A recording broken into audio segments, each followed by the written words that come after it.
নোবেলজয়ী অর্থনীতিবিদ ও অন্তর্বর্তী সরকারের প্রধান উপদেষ্টা ডক্টর মোহাম্মদ ইউনূসের আসন্ন চীন সফরকে একটি মাইলফলক হিসেবে আখ্যা দিয়েছেন ঢাকায় নিযুক্ত চীনের রাষ্ট্রদূত ইয়াও ওয়েন।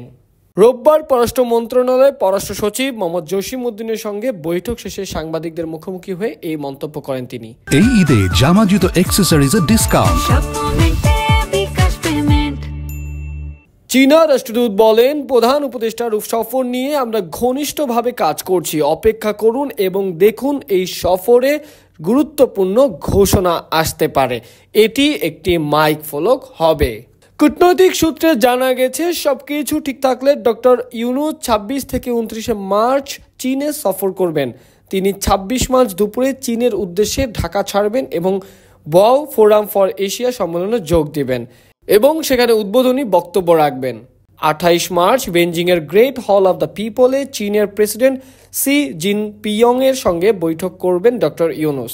একই দিনে হুয়াই কোম্পানির উচ্চ প্রযুক্তি সম্পন্ন এন্টারপ্রাইজ পরিদর্শন করার কথা রয়েছে তার। পরে তিনি চীনের একটি বিশেষ ফ্লাইটে ঢাকায় ফিরবেন বলে জানিয়েছেন।